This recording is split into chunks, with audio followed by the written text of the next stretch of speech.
안녕하세요. 인창동 주민 이선영입니다. 제가 소개해드릴 책은 스토너입니다. 미국 작가 존 윌리엄스가 1965년 출간한 작품으로 제목 스토너는 주인공 윌리엄 스토너의 성입니다. 제목이 암시하듯 이 글은 스토너라는 한 개인의 삶에 초점을 맞추어 인생의 굴곡과 그의 내면을 심도 있게 그려냈습니다. 출간 당시 거의 주목받지 못했지만 일부 애호가들 사이에서 돌아다니다 2006년 재발행된 후 세계적인 베스트셀러가 된 작품입니다. 제가 가진 이 판본은 1965년 미국에서 처음 발행됐을 때 표지 일러스트레이션을 그대로 재현한 것입니다. 마치 어스름이 내리는 고풍스러운 대학 건물의 기둥 같지 않나요? 그리고 바탕색은 아마도 황혼에 물든 노을빛 같습니다. 주인공 스토너는 1891년 미주리주의 가난한 농가에서 태어납니다. 아버지의 뜻대로 농업기술을 배우기 위해 미주리대 농가대학에 진학하지만 늘 고된 노동을 감당해야 하는 그에겐 학업도 그저 또 다른 의무일 뿐입니다. 그런데 2학년 때 수강하는 영문학계로는 다릅니다.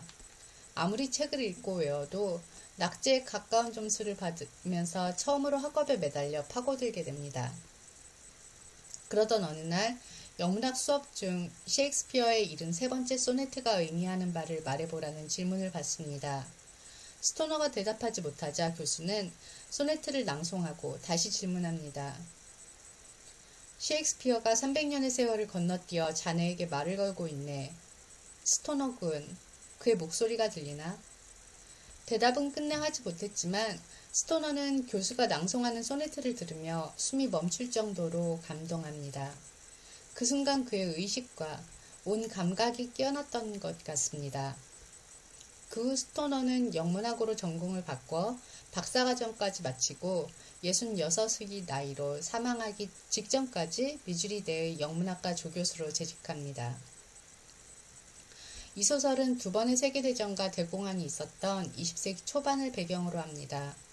무의미한 파멸로 인한 상실감이 공기처럼 글 전체에 스며 있습니다. 1차 대전이 독일의 패전으로 끝나고 슬론 교수가 사망했을 때 스토너는 이렇게 생각합니다.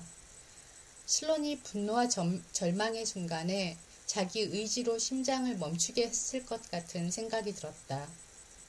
세상의 뿌리부터 배신당해 더 이상 참고 살아갈 수 없게 된 그가 마지막 순간에 세상을 향해 사랑과 경멸을 드러낸 것 같았다. 그 시대에 사는 것도 아닌데 이 문장이 너무 친숙하게 느껴져서 가슴이 아렸습니다. 문학을 공부하면서 스토너는 주어진 대로 살던 수동적인 모습에서 내면을 성찰하고 자기 의지대로 삶의 방향을 선택하는 주인적 모습으로 변모합니다. 하지만 그렇다고 그 후의 인생에서 늘 성공을 거두지는 못합니다. 소신대로 행동하지만 만족스럽지 못한 결과로 이어질 때가 많았고 인간관계에서 쉽게 좌절하며 소중한 사람들을 무력하게 떠나보내기도 합니다. 이 책을 읽으면서 저는 현실에서 만났던 인연들을 열어보았습니다. 부모님, 고등학교 때 친구, 담임 선생님, 예전 남자친구, 낯선 이웃도 몇 명 마주친 것 같습니다. 또 나 자신도 보았습니다. 늘 의도했던 대로 되지 않고 가끔 지쳐 넘어지고 어느 순간 안도하고 때로 기뻐하는 내 모습이 거울에 비친 스토너가 아닐까 하는 생각이 들었습니다. 스토너는 인생의 승자는 아닐 겁니다. 하지만 역경 속에서도 늘 자신의 존엄을 지켜냈습니다. 죽음이 임박할 때도 그는 질문을 멈추지 않습니다. 넌 무엇을 기대했나? 20살의 어느 날 처음으로 자신에게 던져진 질문에 마지막 순간까지 성실히 답하려 애쓰는 그의 모습을 보면서 저는 삶에 대한 새로운 용기를 얻었습니다. 언젠가는 떠나야 할 나의 인생을 더 성실하고 열정적으로 사랑하리라 다짐해봅니다. 300년의 시간을 건너뛰어 스토너에게 전해진 소네트의 마법이 스토너를 통해 다시 제게 전해진 것 같습니다.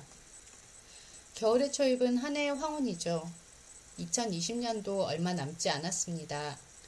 이 겨울 노을빛과 잘 어울리는 소설 스토너를 읽으며 소네트의 마법을 느껴보시지 않겠습니까?